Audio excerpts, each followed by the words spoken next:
Is atomic masses. Are you done with 1.1 and 1.2? Amodita. I think Mayank did the quiz. No, Amodita, don't try to collect them. It's not going to take much time. There are hardly 10 questions. So you must finish them side by side. I've seen children, those who are missing them initially, then there are so many quizzes which are getting collected, and then you are then scared of the quizzes. Okay, how many you have done, Amodita? So my request is you have to finish the quiz before the next class. That's why this course is accelerated. Accelerated means we have to work every day. Okay, so unit 1.3, which is based on chemical composition of the substances. So first we are going to do some fundamental chemical laws.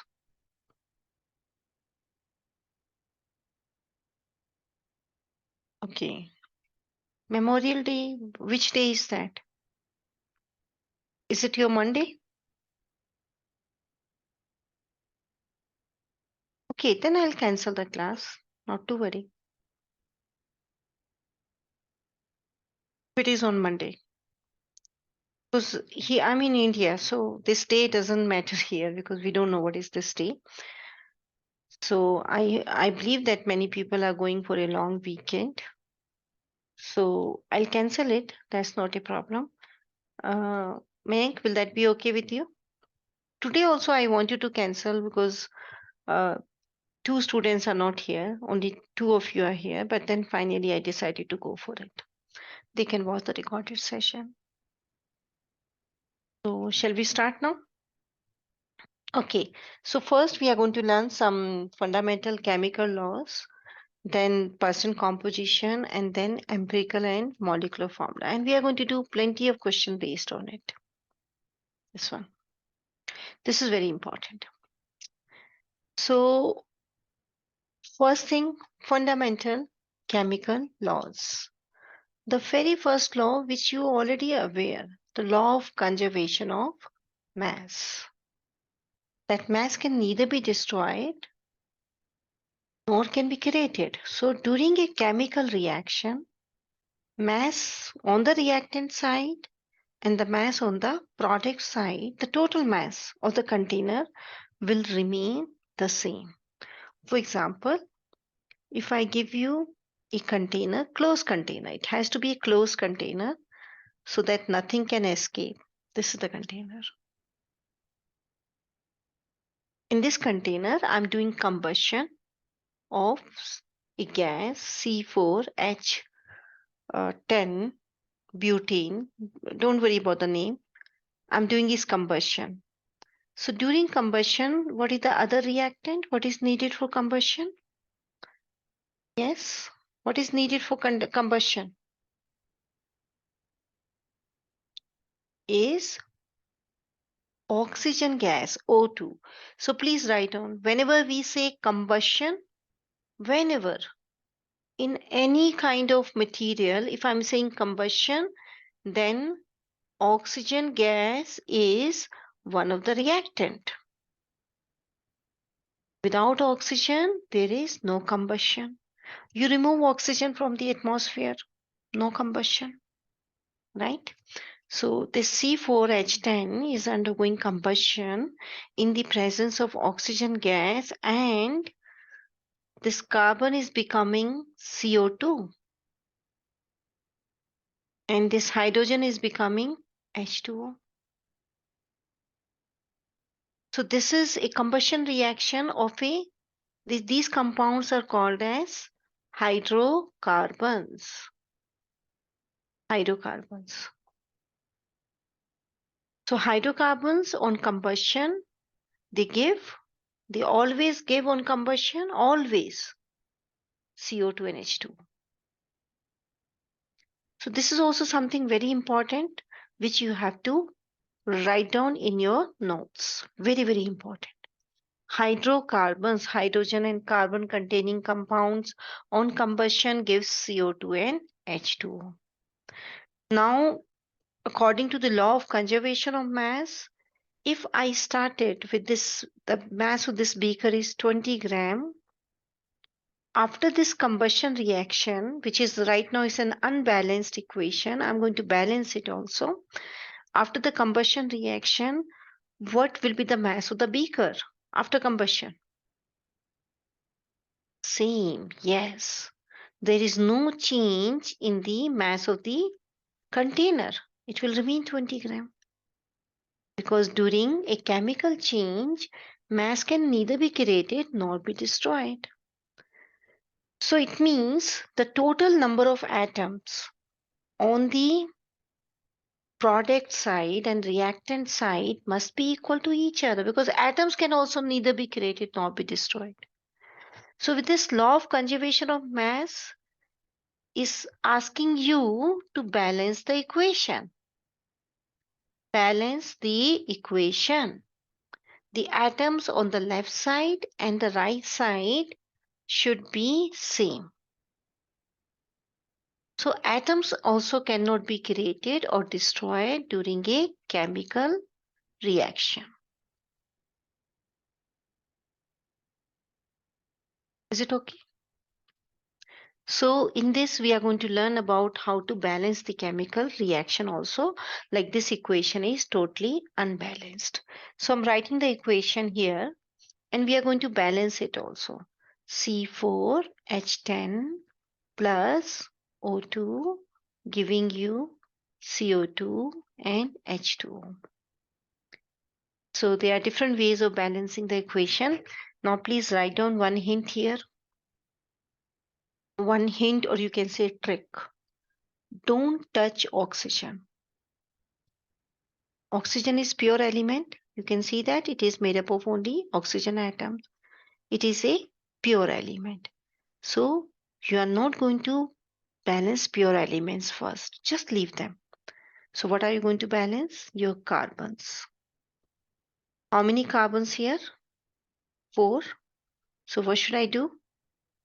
Put a 4 here. Carbon is balanced. Now balance your hydrogen. How many hydrogens here? 10. So what should I do here in front of water? I'm going to place 5. 5 in front. In front. During balancing, you're not going to change the formulas. You're not going to work with this subscript. Do not do any changes here. These are fixed. What you can do, you can put numbers in front. Now, can you tell me how many oxygens are here on this side?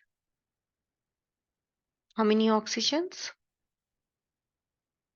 How come 3? Amodita, 4 times 2, 8, and then 5. 8 plus 5. This is 5, Amodita. 5. You are not taking into account this 5. 5 means 5 oxygens, right? This 5 is for the complete molecule. It is for the hydrogen as well as for the oxygen. It's written in front. 8 plus 5, 13. So, Mayank, your answer is wrong. You can understand why. Because if you place 13 here, then you have 26 oxygens. You are not going to place 13. You're going to place 13 over 2. Amodita, can you see that if I place 13 over 2, then 13 over 2 multiplied by 2 is 13. Then how many oxygens are here on this side? 13. But can I put this fraction in the balanced equations? No. You have to get rid of this fraction. So what should I do? Any one of you? What should I do? I multiply the whole equation by 2. And finally, the balance equation will be 2C4H10 plus 13O2 giving you 8CO2 plus 10H2O. That's the balanced equation, right? So one more practice. Okay, one more practice. We'll practice more questions. So I'm taking another hydrocarbons. What are hydrocarbons? I'm doing another combustion of hydrocarbon. Okay, C8 18 undergoing combustion with oxygen. So when they say combustion, they will not tell you that the other reactant is oxygen. You have to identify the other reactant from the name. Combustion means the second reactant is oxygen gas, because without oxygen gas there is no combustion. Can you tell me the products now? This is a hydrocarbon. All hydrocarbons, they give us CO2 and water. Keep memorizing it. Speak on your side loudly. CO2 and water. Okay, balance the equation. Oxygen is pure. Do not touch it. Balance your carbons, hydrogens, and then finally in the last, balance oxygens. You can use a fraction to balance oxygens and then get rid of it. So, Amodita, you're going to help me. So, what should I place in front of this? Amodita is saying 8. And then, why? Okay. Why you're taking 18? Should be 9, right here? 9H2O. 9 times 2. Amodita, you have to multiply with this number. You can do like this. Carbon, hydrogen, oxygen. Make a list. Here you have 8 carbons. Okay. Those who are confused with the balancing, they can take baby steps like this. 8 carbons. On this side, there is 1 carbon. Here you have 18 hydrogen. On this side, 2 hydrogens. And oxygen, 2 here, 3 here. I said don't touch oxygen, so just leave it. Now Amodita has said that I'm going to make carbon 8 by multiplying it with the 8. So this 8 will come in front. This is 18. 2 is already there. So what number is needed? 9. So this is 9. Right? Now check oxygens here. How many oxygens? In the last, check oxygen. Why I'm going for oxygen in the last? Because it's pure. How many are here on the product side? Amudita, you're going to tell me? Mayank? How many oxygens on the product side? Mhm. But 25, I cannot have any number which can give me 25. So what should I do? It's an odd number, right? What should I do? I put 25 over 2 here. So this 3 is now 25, and then it means to make the other side also 25, I can use this fraction. Is it okay? Now you get rid of this fraction. So multiply the whole equation by 2. And the final answer is 2C8H18 plus 25O2, giving you 16 CO2 and 18 H2O. Yes, Mayank. Very good. Amudita, is it clear? This is a very, very important thing, how to balance an equation. So what is the trick I have given you? That if there is a pure element like this one, O2, if there is a pure element, then don't balance it in the starting. Balance rest all elements. Do not touch the pure element. And in the last, When you're balancing, you can put a fraction to balance it very fast and then get rid of that fraction. Okay, so this is the first law of fundamental law of conservation of mass. So chemistry starts from here, from this law. Okay, read this question and apply this law and answer it. So there is ethanol. So don't worry about the formulas. And there is oxygen gas. They are undergoing combustion to give CO2 and H2O. How much is the mass total here? 46.0. Take care of your significant figures. 96.0. How much is this? So I'm doing it because I want you to take care of significant figures. Is it 142 or 142.0? It is 142.0 gram. Why? Because I'm adding numbers. I'm going to use the rule of significant figures for addition and subtraction. Amodita, did you do that sigfic concept from the recorded session? Amodita. Oh, come on, dear. I told you to do it last time because that will be very confusing. I can teach you again, but it's going to take so much time. So, watch the recording. It's a homework, okay? Before the next class, you are going to, before the next class, please watch it. So, if I use the rules of addition subtraction, Mayank, you are aware of this rule? If I use the rule of addition subtraction, then you have to place your answer up to minimum decimal places. So how many decimal places here? Only one. How many here? One. So my final answer will have one decimal place. So that's the answer here. CO2, you are going to say X.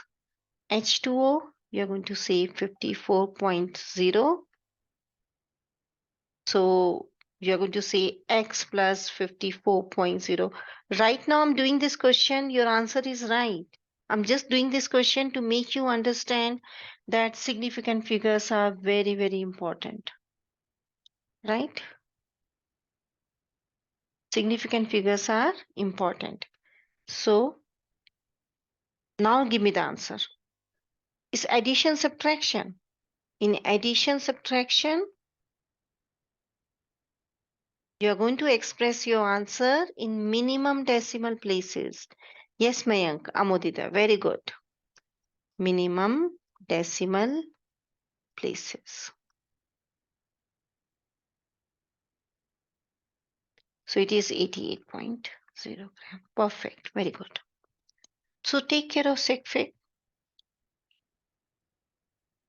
Okay, now we have already started doing balancing of equation.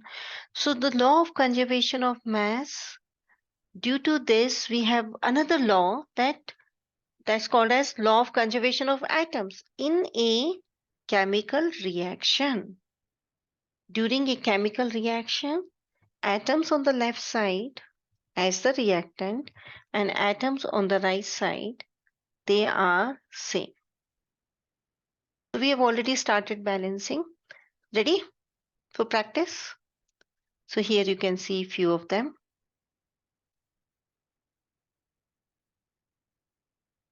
Okay, balance this equation.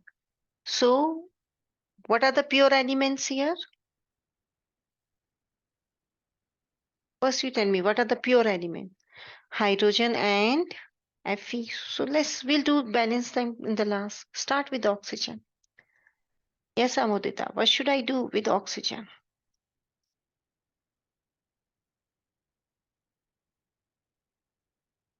So start with oxygen, Amodita.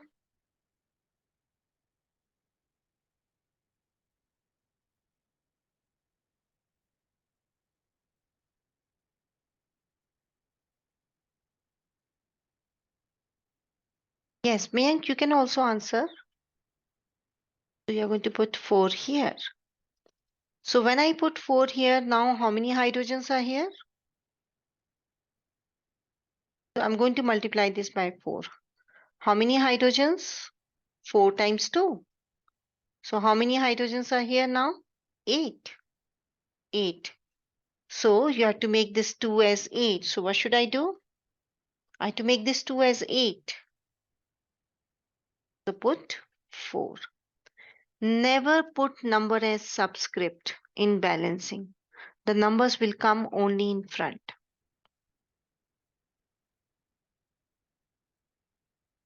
And then balance your FV. Meg, you're comfortable with this? So this is the balanced equation. Okay, let's do more questions. So today we'll be learning the concept and we'll be doing plenty of questions. Let's do this one. This is slightly tricky question. So let's write on everything very carefully. Do not touch Fe. It's pure. We'll do it in the last. These are the elements. Fe is 3 here, 1 here. Oxygen is 5 here, 2 here. Carbon is 1 here and 1 here. So let's start with carbon and oxygen. So tell me what to do.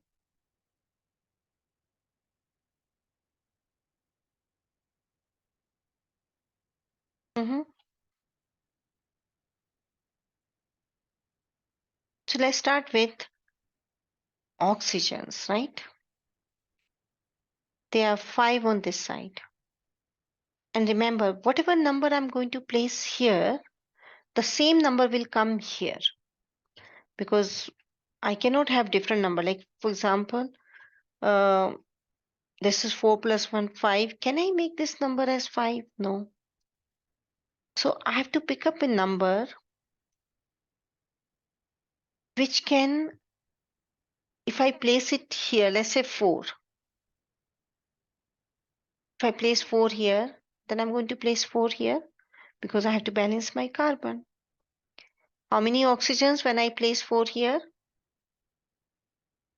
8. 4 times 2.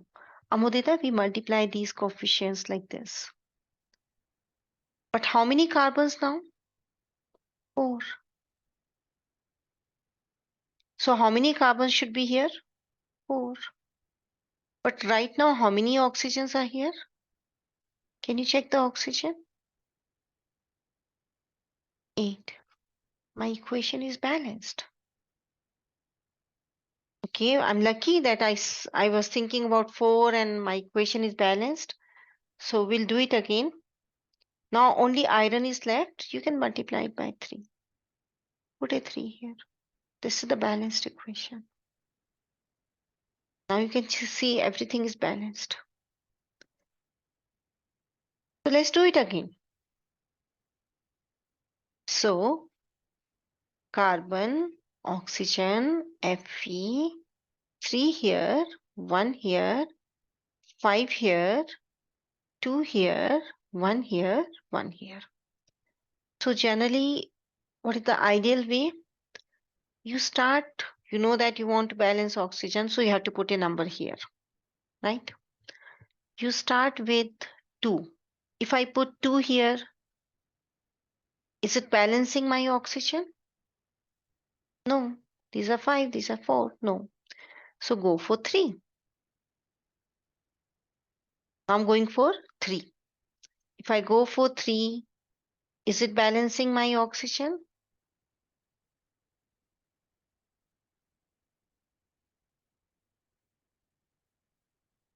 Can I put 2 here?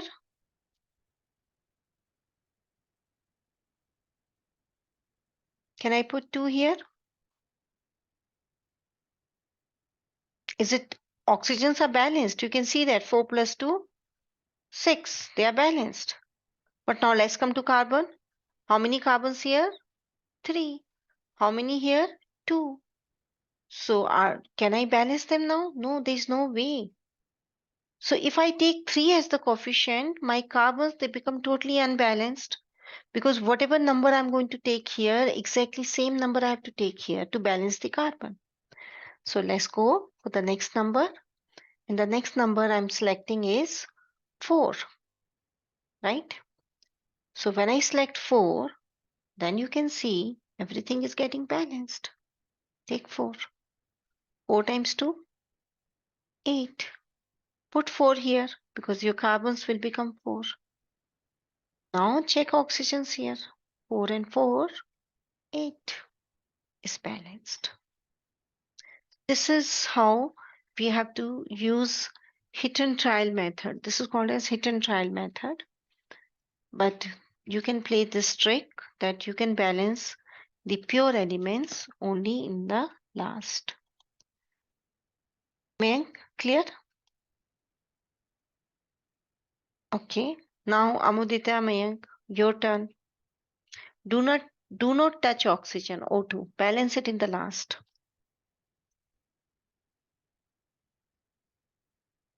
Can we work together?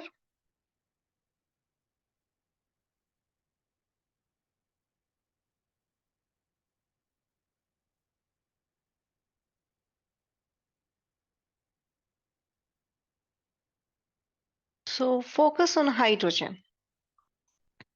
What should I do to balance my hydrogens?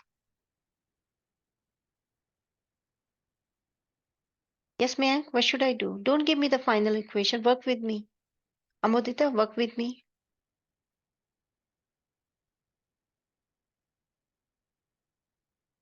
What should I do to balance my hydrogens? You can see 3 and 2. So what's the common multiple? Can I multiply this by 3, this by 2? Yes. So I'm going to place 2 here and 3 here. But when I do so, how many oxygens on this side?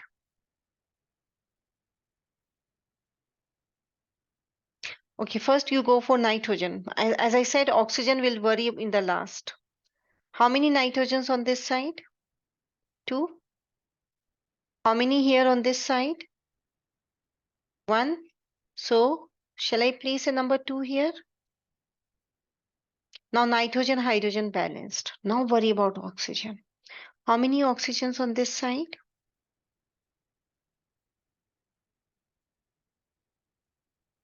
Amodita, can you tell me the number of oxygens? Yes, Mayank. Very good. 5. 2 plus 3, 5. So, what number should I place here so that my oxygen on this side? Yes, 5 over 2. Now get rid of this 2. So it becomes 4NH3, 5O2, giving you 4NO and 6H2O. Very good, Amodita. And Mayank. Mayank, clear? Let's do one more example. Okay, now we have already done how to write down the formulas. I think the very first lecture was based on that, writing of molecular formulas, and I've seen Mayank has already done a quiz also. Amodita, you have done the quizzes on formulas? Okay, good. Read this question and make the formulas.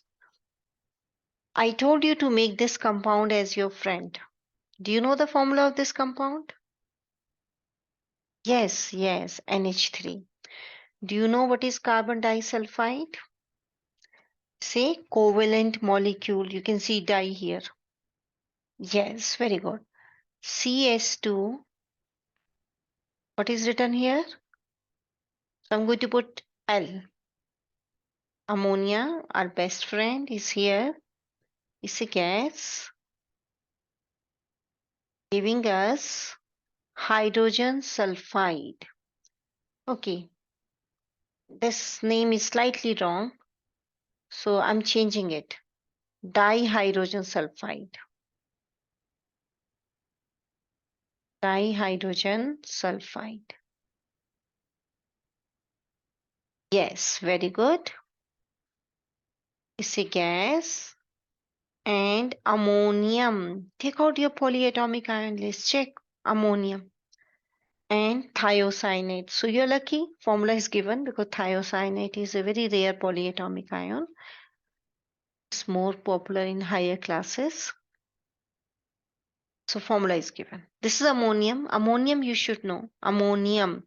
Check nitrogen. I have given it the polyatomic ion list. I told you to take out the printout. Ammonium. And this is your solid, right? Okay, now balance the equation. We don't have any pure element. So when you don't have any pure element, then I think the ideal way is to balance with the element which is maximum in number. Nitrogen, one here, one here. Hydrogen, three here, six here. So focus on hydrogen. Carbon, one here, one here. Sulfur, two here, and one here. Oh, nitrogen is two. See here, one, two. There are two nitrogens. This is left side, the reactant, and this is right side, the product. Okay.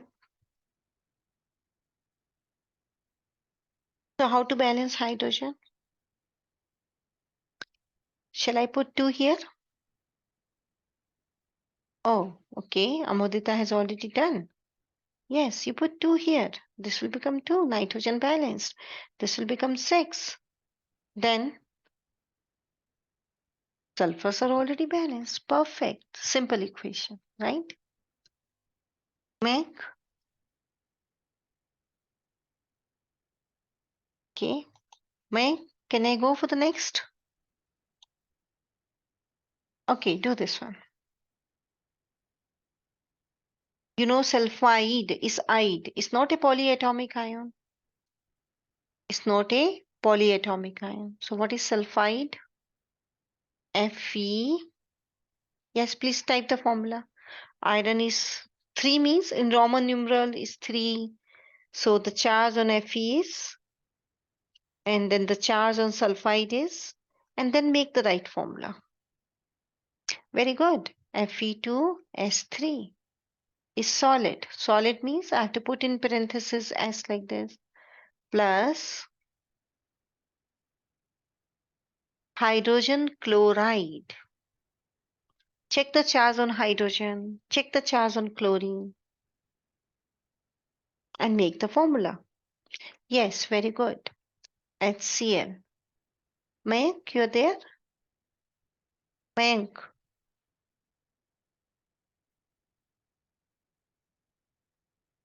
you're not answering anything. And again, another thing, children, you have seen that I keep calling the names. If you want to get out of your chair, you have to inform me first. Okay.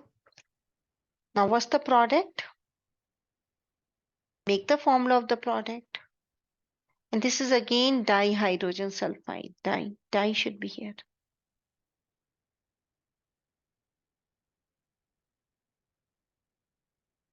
So, Mayank, what's the product? Iron 3 chloride. FeCl3 and H2S. And Amodita is already giving us the balanced equation. Mayank, are you getting the same answer? What she is doing? So she balanced the chlorine first. And there are two Fe's. So if you take care of this two Fe and three chlorines, you have to put two here. But then it becomes six. So 6 HCl. And Mayank. Mayank, you're not giving answers. Mayank, are you there?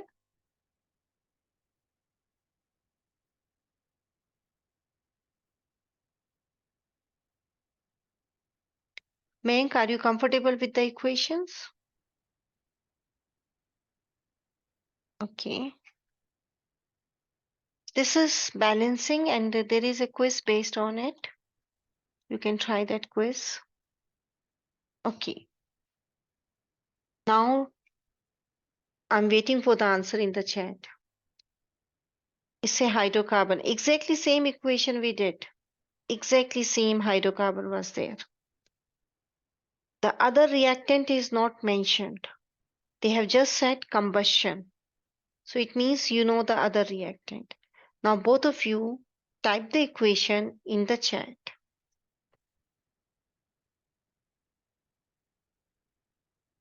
For the arrow, you can use dash dash and then this symbol from the your keyboard.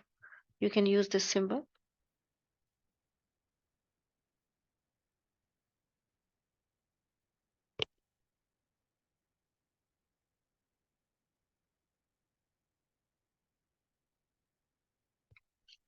Okay, Meng, that's the equation, yes, but now you balance it.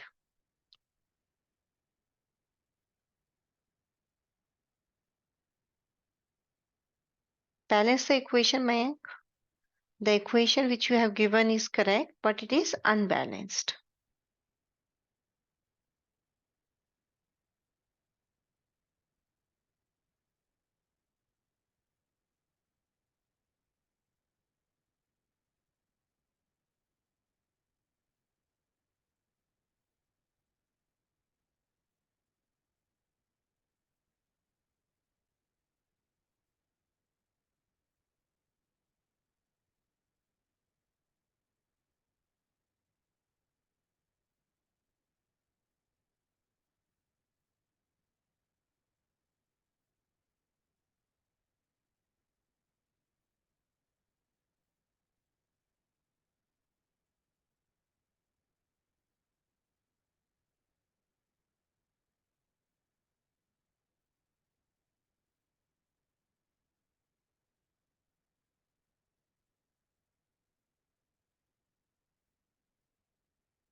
Oh,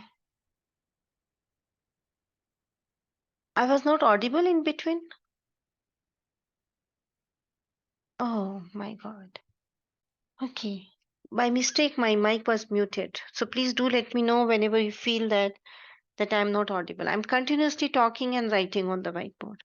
So I was talking to Mayank and I was asking him, so Mayank, are you okay with this equation? You have understood this? Okay, okay. Good.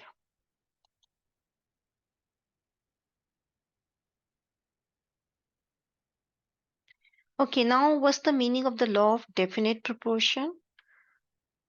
Like, you know the formula of water, H2O. This is a fixed composition. We can call it as the law of fixed composition also. This is fixed composition. You can read this composition in terms of atoms, that two atoms of hydrogen combining with one atom of oxygen. But you can read this composition in terms of masses also. So, can you tell me how many grams of hydrogen are combining with how many grams of oxygen? How many grams of hydrogen with how many grams of oxygen? So, look into your periodic table. So can I say 2 grams of hydrogen combining with 16 grams of oxygen? These are the atomic masses. So what is the ratio here? In the ratio by mass, what is it? 1 is to 8. If I give you water, which is 900 grams, 900 grams. Water amount is 900 grams. Can you tell me the grams of hydrogen in it and the grams of oxygen in it? Can use this ratio, right? Grams of hydrogen will be, what is the total here? What is the total sum? 1 plus 8 is 9. So hydrogen will be 1 over 9.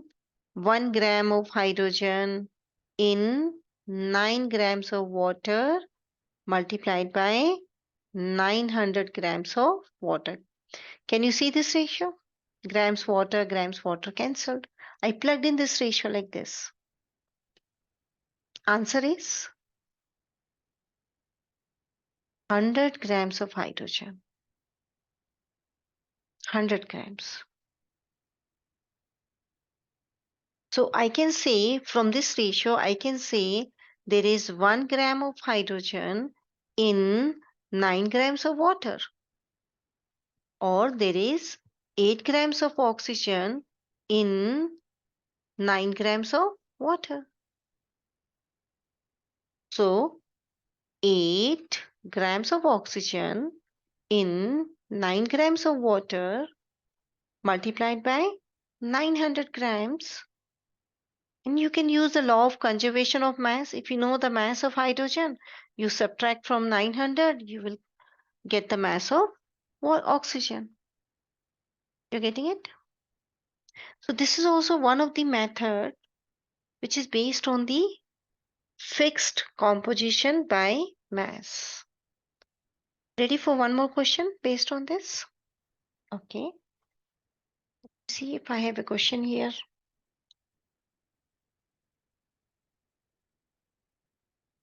Okay. One more question. Calcium carbonate. There is 40 grams of calcium in 100 grams of calcium carbonate. This is the ratio. You can check it. What is the atomic mass of calcium? 40. Carbon 12. Oxygen 3 times 16. What's the atomic mass, molar mass of calcium carbonate? Yes. Isn't it 100? What are the units? Grams per mole. So in 100 grams of calcium carbonate, how many grams of calcium are there? 40. If I give you calcium carbonate, which has 400 grams of calcium, then can you tell me how many grams of calcium carbonate will be there? Can you calculate the grams of calcium carbonate? It will be 400 grams of calcium multiplied by this ratio. So this time I'm going to take 100 grams of calcium carbonate in the numerator and 40 grams in the denominator. And you're right. Amudita, how come you're getting this?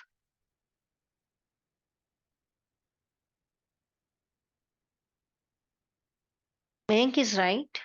Amudita, can you check the ratio? This is 10. So it is 1000 grams of calcium carbonate.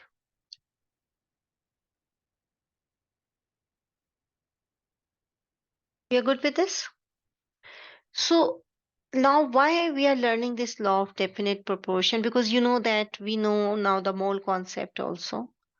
If I'm saying there is 40 grams of calcium, how many grams of calcium carbonate will be there? There is another way, which we did some question in the last class. What are you going to do? You'll convert your 40 grams of calcium to moles of calcium to moles of calcium carbonate. 2 grams of calcium carbonate. Remember this method we did in the last class? So we can do this also. So why we are going into this method of law of definite proportion based on the ratio of the masses when we know better method? This we are doing to understand that every molecule has a fixed percent composition. And this percent composition is a very important concept which we are going to use to calculate or to find out the empirical and the molecular formulas of the compounds. So if the mass composition is fixed, the percent composition is fixed. How to calculate the percent composition? Like this is the formula. I'm giving you example again, H2O. You know that there is, now what's the percent of hydrogen? Percent of hydrogen is 2 times, it's 2 in number, atomic mass of hydrogen, atomic mass of hydrogen divided by molar mass of hydrogen, total mass of water, molar mass of water, not hydrogen, sorry, water, multiplied by 100%. 2 times atomic mass of hydrogen is 1.01, molar mass of water is 18. Is this the answer, Mayank? Can you check again?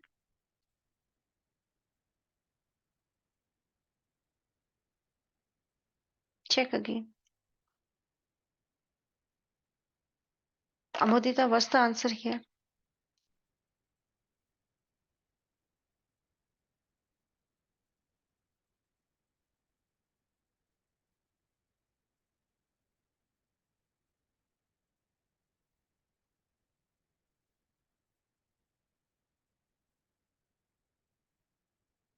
Yes, Mayank, why did you say 9?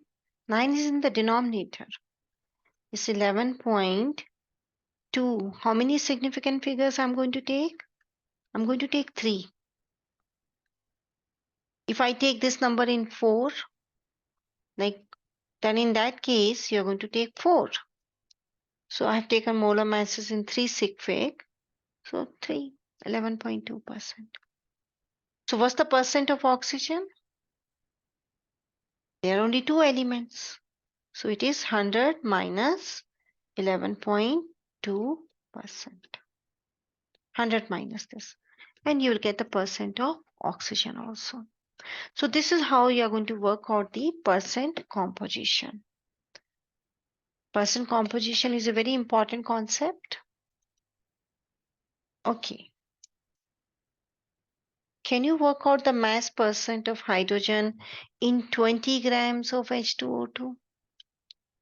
Understand one thing. Like you said, hydrogen in H2O, hydrogen percent was 11.2. This is fixed. Whether I take 20 grams of water, or I take 100 grams of water, or I take 1000 grams of water, this percent composition is fixed. Here they are saying 20 grams of H2O2. So I'm not going to use this number. I'll use this equation and I get the percent composition of percent of hydrogen in H2O2. Use this equation.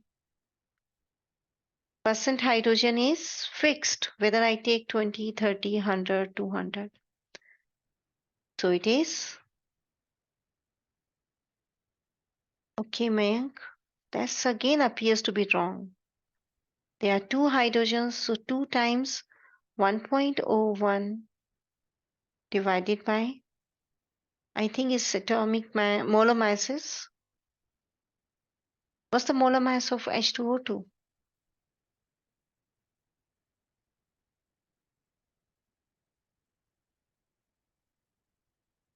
34.04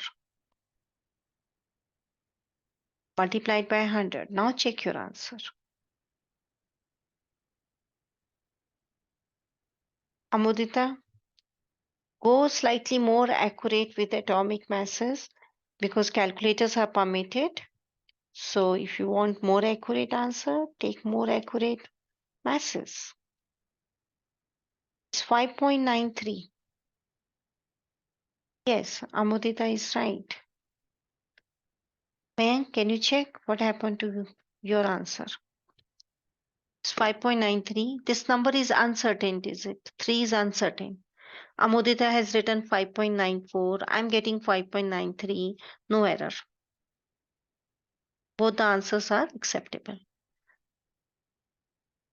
So, ready for next?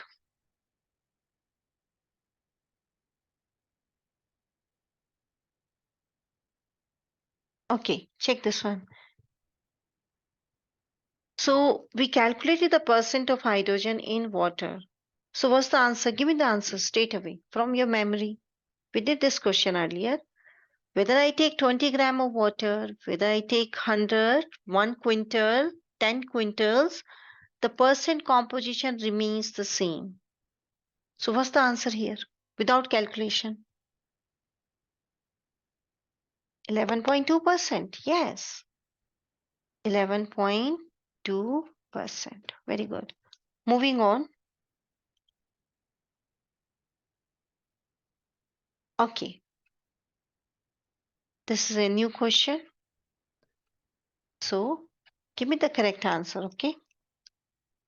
We are asking mass percent of hydrogen.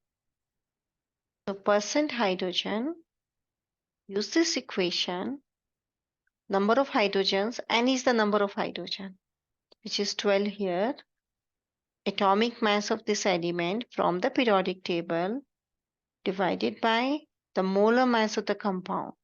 Give me the molar mass of the compound. Hank, what's the molar mass of the compound?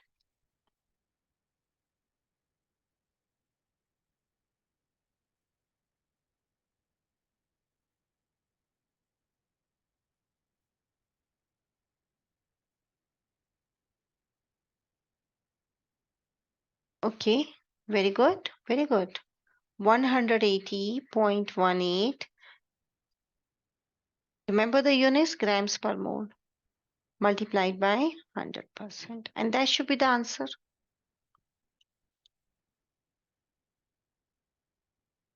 Okay. Is it? Amadita is saying 1.11. Mank, check it. Mank, you are getting the same answer?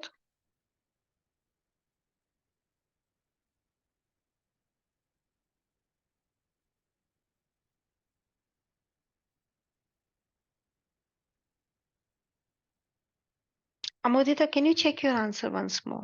I'm not getting the same answer.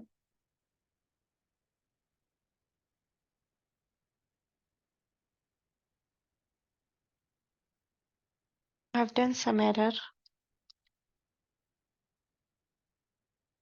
I'm getting 6.73.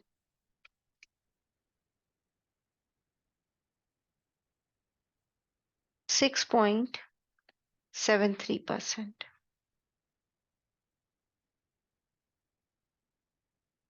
Amodita, check your calculations. Okay, moving on. Now, this is a very interesting question. As you have seen that in the formula, in the denominator, you have the molar mass of the compound. Now, they are saying fungal lacase is a blue protein. Proteins are very big macromolecules. You know the meaning of macro word? Macro means big. Proteins are big molecules with big molar masses, Amodita. Big molar masses are found in wood rotting fungi, which has this much percent of copper by mass. So you know percent copper by mass. This percent you know, right? So can I say it means 0.390% is n times atomic mass of copper divided by molar mass of the protein, molar mass of protein multiplied by 100%. Now they are saying if the fungal lacase molecule contains 4, so what is N? N is 4. And what's the atomic mass of copper from the periodic table?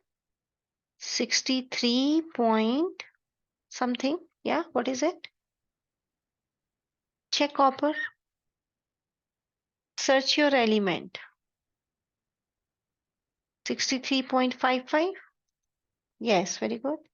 63.55 divided by molar mass, let's say X, multiplied by 100% is 0.390%.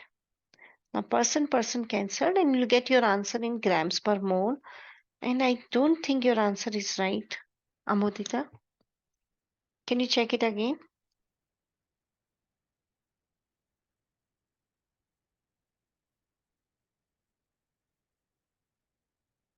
Yeah,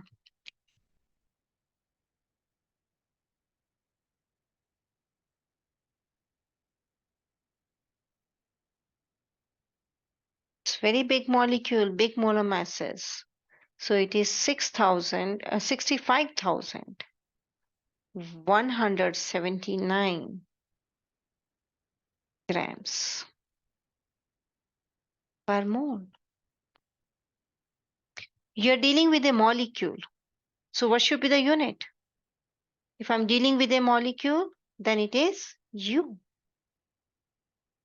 Then in that case, I'm taking U here also. Because with the molecule, the atomic mass unit is U. With 1 mole, the atomic mass unit becomes grams. We discussed this also. Okay, ready for another question? Something similar. You are already aware of hemoglobin. So what's the molar mass of hemoglobin? So this question, see, the person composition is helping you in calculation of the molar masses, in identification of the compounds, in making the formulas. So can you work out this question? Mayank, I'm waiting for the answer. Exactly same the way we have done the first one.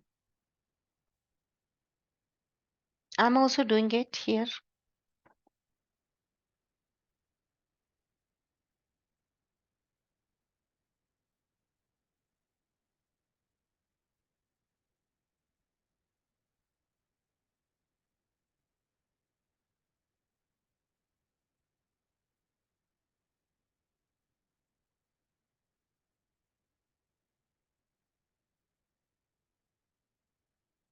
Are you dealing with one molecule or one mole of molecule?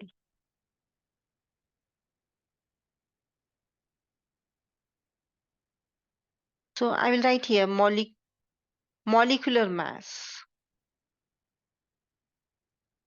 The only thing that unit will change. So what's the unit? Yes, multiplied by 100%. Now plug in the values. Each molecule has 4 iron atoms.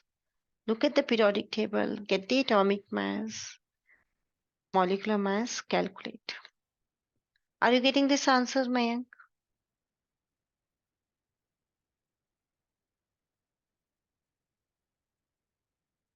Mayank, we are getting this answer?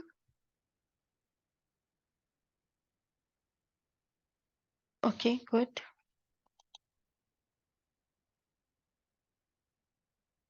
Okay, so now we have understood the meaning of the percent composition. Now the next topic which we are going to do is the types of the formulas, empirical and the molecular formulas. It's very important topic. One question is always there as a free response or multiple choice. It's always there. Very, very popular question for any chemistry examination. So molecular formulas in the empirical formulas. Molecular formulas, they give you the exact number, the actual number, like H2O2. This number indicates the actual number of hydrogen in the formula. So how many hydrogens? 2. How many oxygens? 2. That's the actual number. So, but the empirical formula will give you the simplest ratio. So what's the empirical formula of H2O2? HO. But if I give you an ionic compound, let's say, what's the charge on sodium, Amodita? Look at the periodic table. Give me the charge on sodium atom. Sodium ion, 1 plus. Give me the charge on chlorine ion, chloride, 1 minus. This is ionic compound. In ionic compound, there is no bonding, like H2O2 is bonded like this. If you are going to do the Lewis dot structure, you will learn how it is bonded like this. So these are the atoms which are fixed. There are 2 hydrogen, 2 oxygen fixed. But here in NaCl, there is no chemical bonding. You can see there is no bond. What is there? What is it called as? I explained you that Coulomb's law. Ionic attraction. Ionic attraction, no bond, Mayank. There is no chemical bond.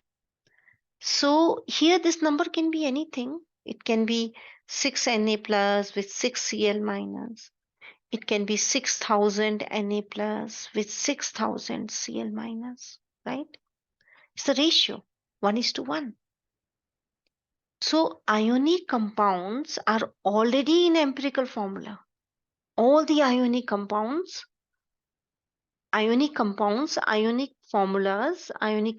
formulas are in the simplest ratio. So they are always empirical formulas. You're understanding the language here? What is the empirical formula? It is the simplest ratio. But ionic compounds are already in the ratio. So all the ionic formulas are empirical formulas. Is it okay? So you need to worry about your molecular formulas and the empirical formulas only in case of covalent molecules, right? Look at this language. This is what I was explaining you. There is no chemical bonds. So there is no molecular formulas. They're always in the form of ratio. Like this is, I think, NaCl. Cl minus. Here, each Na plus is surrounded by Cl minus and Cl minus is surrounded by Na plus. This one is Na2S. Na plus. This is Na plus. Na plus. And this is S2 minus. And I think I told you one more thing about ionic compounds. Ionic compounds are always solid because of very strong attractive forces. Plus and minus, very strong attraction. So they are always solid. Okay. So all ionic compounds have only empirical formulas because they are only represented in their simplest ratio. Like if I give you this ionic compound, FeCl3, is this the actual number of atoms? No. It represents that in the given amount, the Fe atoms and the Cl atoms are in this ratio. That's the ratio. If I take this Fe atoms 100, then Cl will be 300. So it's already the ratio. What is empirical formulas? They are simplest ratio. So ionic compounds are already in the simplest ratio. It's a very good question. So can you give me the empirical formulas? So when you are doing this question, first you identify the compound. Is it ionic or a covalent molecule? Amodita, go step by step. Is it ionic or covalent? No, dear. Oh, yeah. Yes. Okay, sorry. Yes, ionic. So, what's the empirical formula? Same. It's already in the empirical formula. Ionic compounds are always in empirical formula. You know, this is Hg. You check the polyatomic ion list given by me. This is in this form. It's already in this form. This is called as uh, a dimer of mercury. Dimer. This composition is fixed. You cannot break it down. Okay. What about water? Water. So same on both the sides. Okay, I think here we have to write down the example is this is ionic, this is covalent. When you say covalent molecule, you have to worry about the ratio, otherwise no. What about next? Ionic. So the formula is NaCl. Next, keep going. This one? This one is? Yes, covalent. Formula is? This one is ionic. Formula is? Same, no change. This one is covalent. Formula is? Good. This one is covalent. Formula is?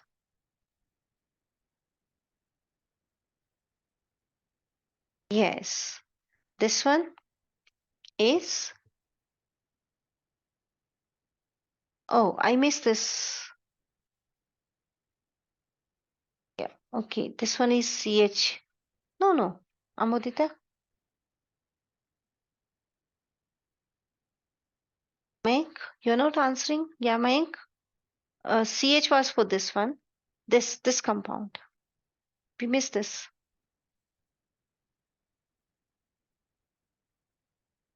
Yes, CH2O. CH2O. So this is also covalent. And then the last is ionic. You can see the metal here, copper. So it will remain as such. So that's the story about your empirical formulas and molecular formulas. So remember one important line. What is that? Ionic compounds are always in the simplest ratio. So they are already in the empirical formulas. There is no molecular formulas for ionic compounds. Is it okay? Okay, check this one.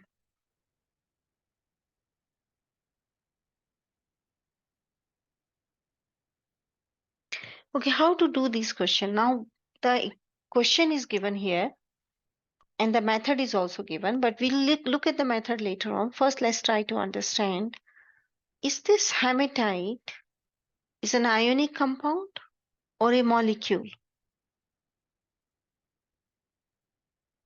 Hematite is ionic because it's made up of iron. So first, you are going to make the list of the elements. So what is the element here? See, this table is very important.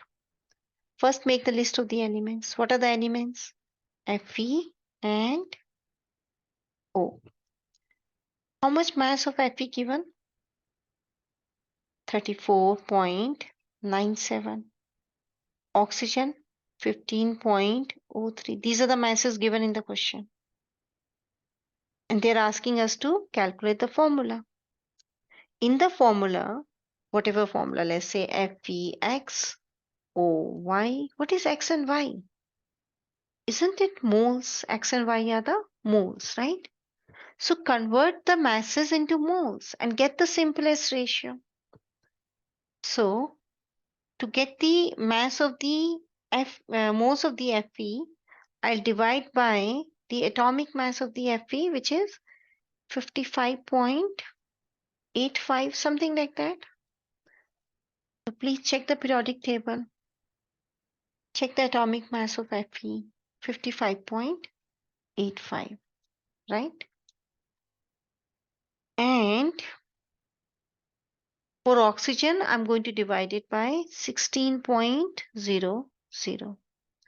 So how many moles here? Make get the moles. Moles of Fe and moles of, and then we'll make the simplest ratio to know the formula. 0.626. Do not approximate here. Do not worry about sig fig here. Go up to maximum number, the way Amodita is writing. Okay, you see I have gone up to 5 sig fig, whatever I can see in my calculator. Now, same with the oxygen, go for maximum number to have minimum error. 0.939375. Yeah, for oxygen, very good. Now, how to know the simplest ratio? This ratio. Pick up the number which is small. Which number is small? This. So divide both the numbers by this number. So when I divide the first number, this number, by the same number, what's the answer? 1. Divide this number also by the same number. The smallest number. Pick up the smallest number. Mayank, we are going to pick up the smallest number. And here I'm getting 1.500. That's fine. Good. But is this the whole number? No. Now I have to convert this into whole numbers because in the formula, this x and y are the whole numbers, right? So I'm going to multiply this by 2, this by 2. So answer is 2 and 3. So what's the formula? Fe. Yes, please write on the formula. Fe. Yes, Fe2O3. That's the importance of the masses. If you know the percent composition or the masses of the elements in the sample, you can always identify the compound. Here, they have taken hematite and they said in the sample, this much is the iron, this much is the oxygen. So they converted these grams into moles and then take the simplest ratio of the moles to get the formula. So this is the standard format of the table. Amodita is saying how to do with the percent composition. Let's say, Amodita, if I say this is 34.97% of iron, then you know what you are going to do. You will say, let's assume the mass of the hematite is 100 grams.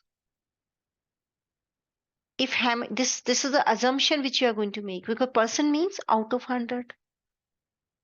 If the hematite taken is 100 grams, now can you tell me what is the mass of Fe?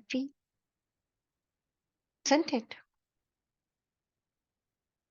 So whenever the percent composition is given, you are going to assume the total mass of the sample 100. And whatever percent is given, this is not the percent. Percent is different here. Can you work out the percent of iron here?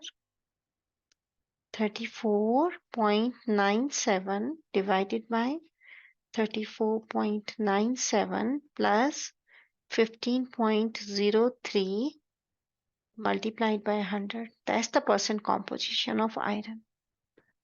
But if there is a question in which the percent compositions are given, you assume the sample as 100 gram. We are going to do question based on it. Is this table clear? The table is clear?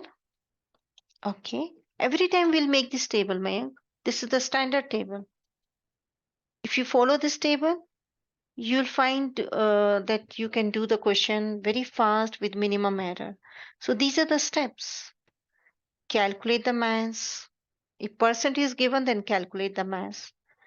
Convert the mass into moles. Get the simplest ratio. If it is ionic compound, that will be the formula. The simplest ratio will give you the empirical formula. Okay, one more question. Break this question. I'm giving you some time.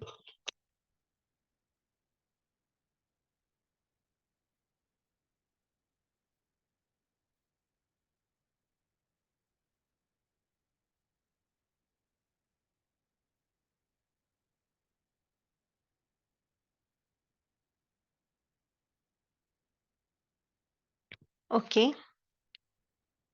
so there are two compounds. Mercury can make two compounds. From this information, we are going to work out the formula of the compound. Ionic compound, mercury is metal, and mercury with oxygen, I think. Yeah. So compound 1. I'm going to highlight the information given about compound 1. There are two binary compounds. Heating 0.6498 gram of one of the compound leaves a residue of 0.6018 gram. So basically, whatever is the compound, which is a compound of mercury with oxygen, we don't know the formula. When you heat it, you are getting mercury and oxygen gas is escaping. That's the change which is taking place. So, from this information and this equation, can you tell me what are the elements here in compound 1? Fill this table. Mercury and oxygen. Now, what is the mass of the sample? 0.6498. And how much residue is left? 0.6018. Now you're going to use the law of conservation of mass to know the amount of oxygen escaped. So I know the mass of mercury. Am I right? Get the mass of oxygen by using the law of conservation of mass. That mass can neither be created nor be destroyed. So whatever total mass we started, the sum should be the same. So what is x? Mayank, are you calculating? Calculate x. That x is the mass of your oxygen. Very good. 0.048. Now now I know the masses. Now you can see that Amodita, the information can be given as percent composition or as very simple on information. Or if information can be given in the form of an equation. Here I made this equation because they are saying that is a mercury and oxygen compound. Heating either one of them results in decomposition with oxygen gas escaping. That's why I've written here like this up arrow. Up arrow means it's a gas coming out. Mercury is a metal. Mercury, I think I told you that there are only two elements in the periodic table which are in the liquid form. Do you remember that? Two elements in the liquid form. One is mercury. What is the other one, Mayank? I discussed with you in the last class. Not Br, Br2. Br2 and mercury. It exists in diatomic state. Yes. Okay. So we already know that mercury is not going to escape. Mercury is not going to become vapors. Now, can you get the moles? Look at the periodic table and get the moles. Molar mass of mercury is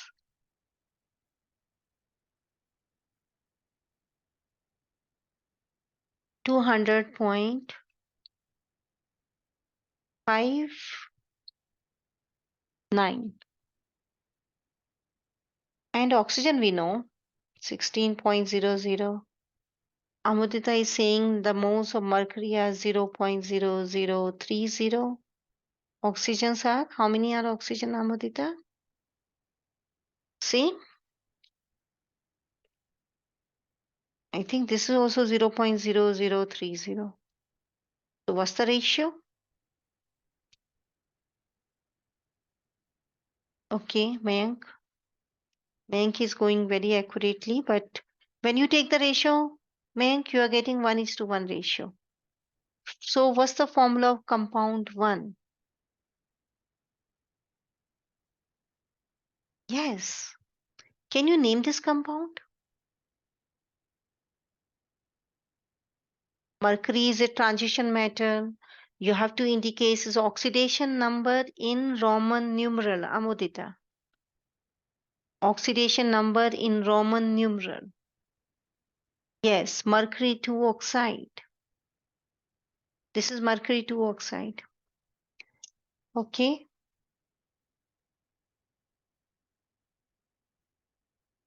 Let's do the second compound. Now you're going to read the information and you're going to fill this table.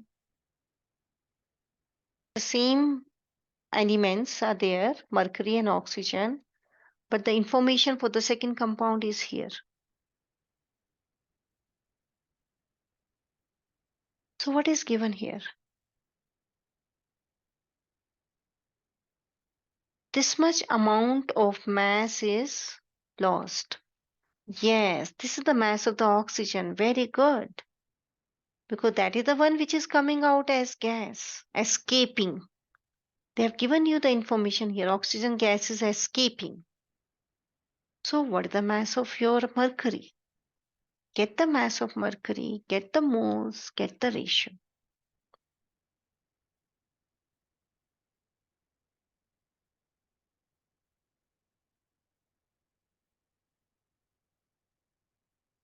Mayank, you are with me?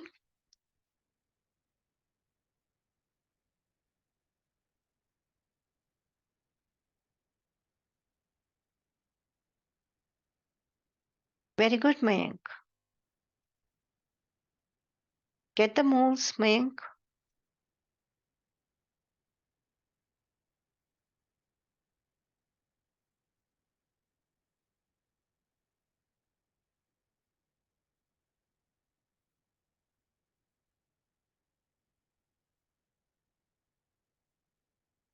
Amodita.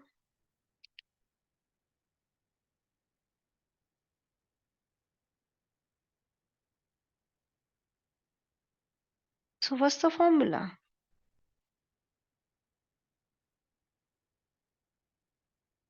Yeah, now Amodita, when you are writing the formula, no Roman numeral. That's only for the naming. So it is Hg2O. Now write the name. These oxygens are -2. So this mercury should be +2. But per atom, oxidation number is per atom. That's why the name will be mercury.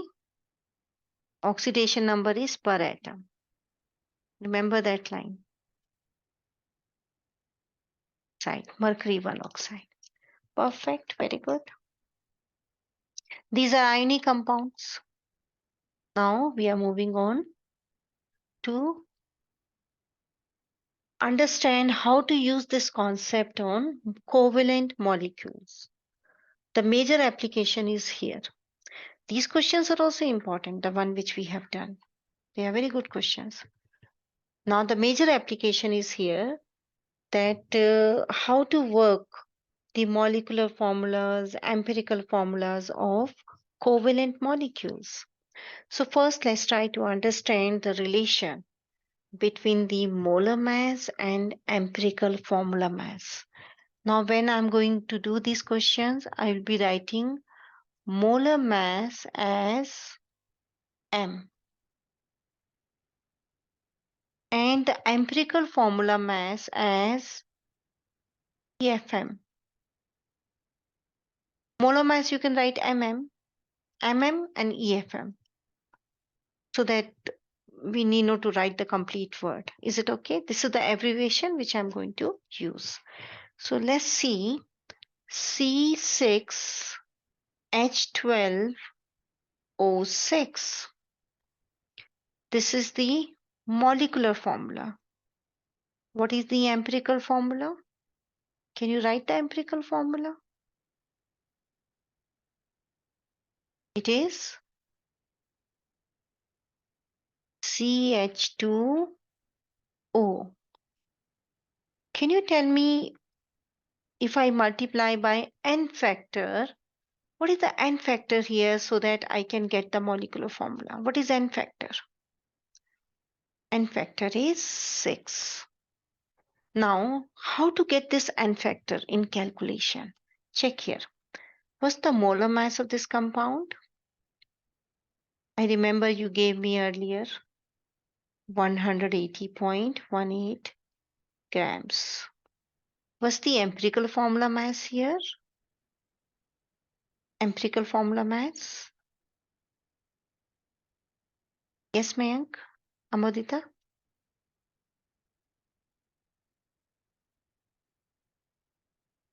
29? Should be slightly higher than 30.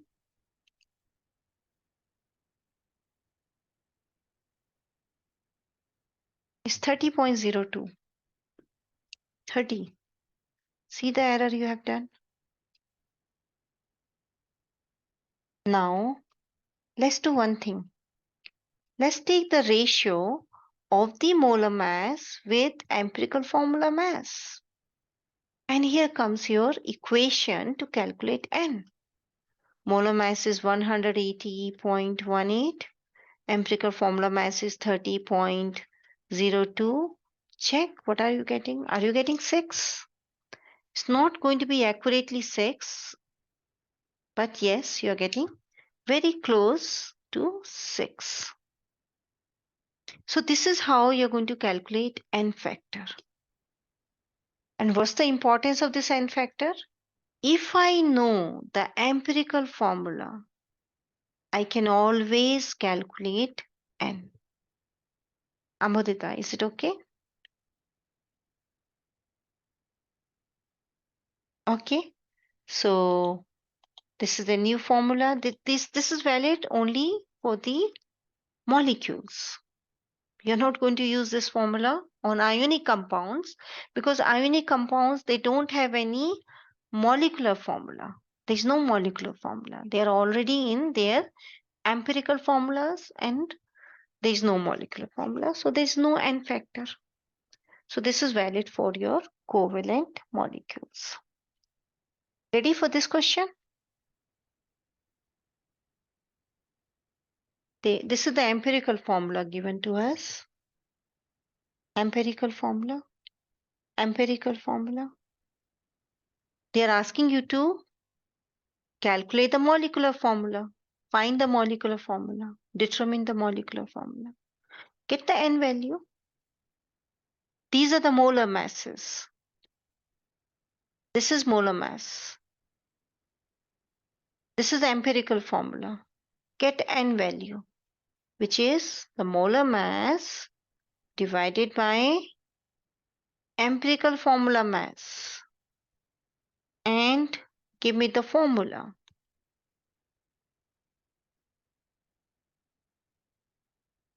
So what's the formula here?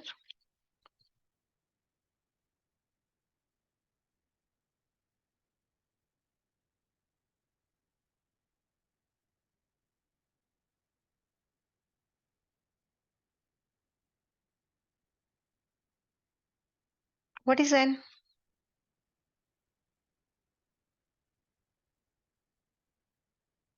Mayank, what is N? Nitrogen? Why are you writing nitrogen, Mayank?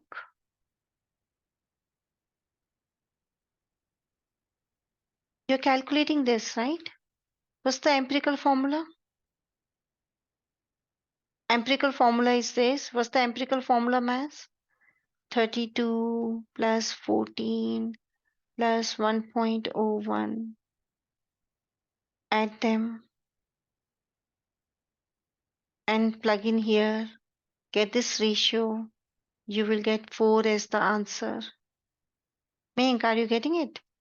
So the formula will become S4, N4, H4. Amudita, very good. Mayank, is there any confusion here in this formula? Okay, then do this one. Amudita, do this one. Again, the same thing. The molar mass is given 347. See the unit? This unit indicates that is the molar mass divided by empirical formula mass. Get the empirical formula. Mass 14, P is 31, chlorine is 2 times 35.5. Plug in here, get the N. Okay. Menk is saying 3, Amodita is saying 4. Let's see who is right. Menk, check your calculation again. I'm checking who is right.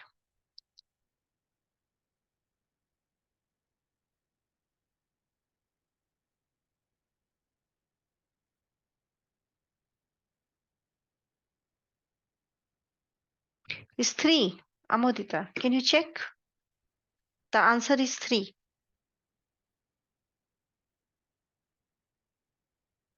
So Amodita, correct your error. So what's the formula? What's the formula? That is the reason you see the way I was doing. There is a reason, children. I'm writing every step. You don't want to write step. That's the problem. Can you see when I was calculating the empirical formula mass? See how I did? So go step by step to minimize your errors. Okay, rather than doing an error, getting your answer wrong, and going very fast, I think if we follow the steps, go step by step, it's not going to slow down. It's going to give you a good pace of doing questions with more accuracy.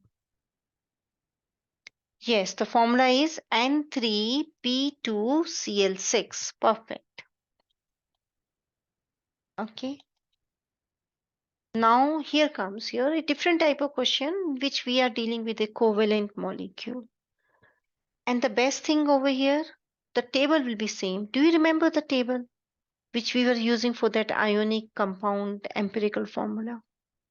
What was the table? What was the first column? You remember? Elements, then masses, then moles, then simplest ratio.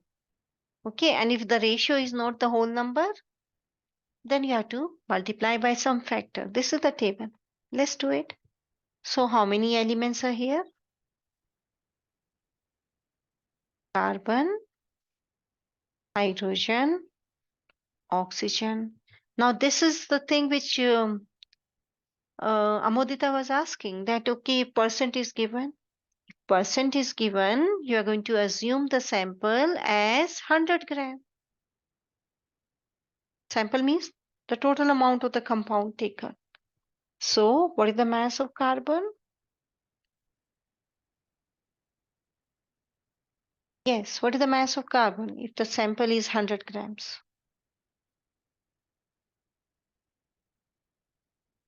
48.64.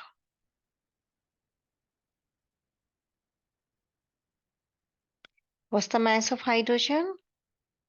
8.16. Mayank, not the atomic mass, the mass of carbon in the sample. Mayank, you are getting it? So, can you work out the mass of oxygen that is not given? Can we work out? We know the meaning of percent. Percent means 100. So, the mass of oxygen will be 100 grams minus mass of carbon, which is 48.64, minus mass of hydrogen, which is 8.16. How much is this? So, Mayank is giving us 43.2 gram. Very good, Mayank. So, this is 43.2 grams. Okay. Now get the moles. Now, when I'm working out the moles, then I need these molar masses, the one which you gave me earlier. Oxygen, you're going to divide it by 16.00. Hydrogen, you're going to divide 1.01. Carbon, you're going to divide by 12.01. Amodita is saying, go away with high accuracy, Mayank, because if we do some error here, we'll not get the right formula. The ratio will not come out correctly and you'll end up with the wrong answer. So give me more accurately the moles of oxygen up to 4, 5 significant figures.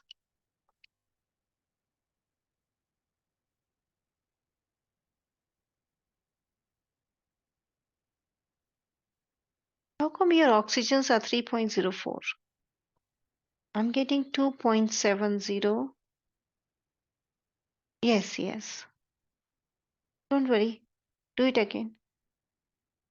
Okay. And hydrogens are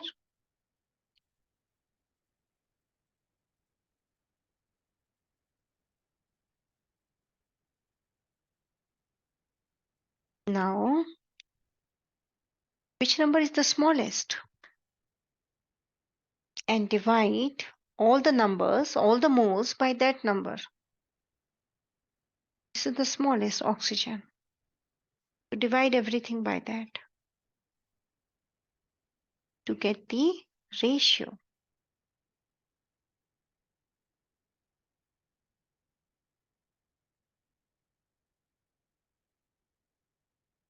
Oxygen is 1.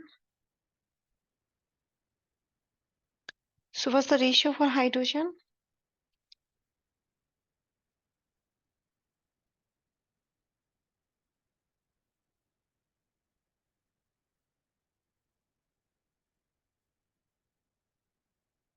I'm getting 1.499. Now you can go up to 3. You can reduce the number of sig fig now. Only in this part you have to be very accurate. Hydrogen is how much? 2.99. Okay, 2.99. This 1.499, now I can do approximation, is 1.5. 2.99, I can say 3. And this is already 1. This is not a whole number. What should I do now? To get the smallest whole number, multiply by 2. Everything will get multiplied by 2. So it is 3, 6, 2. What's the formula? Okay, Meg, very fast, very good. C3H6O2. Perfect, Meg, very good.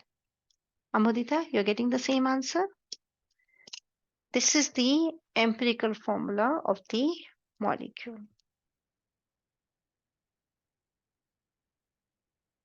Okay.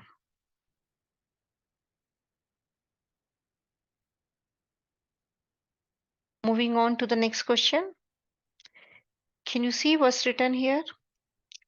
Be careful, do not round off numbers prematurely. So please do not round off here. Here. If you do round off here, then you may not get the right ratio. Okay, so go for very high accuracy in this part. For very high accuracy in this part, you have to take very accurate atomic masses to get the moles. Is the time up of the class, Amodita? I think I'm still left with 15 minutes. So you'll be leaving class every time at this time or today only? Okay. So now because we have less number of students and Amodita is also leaving, so Meg is right to end the class right now.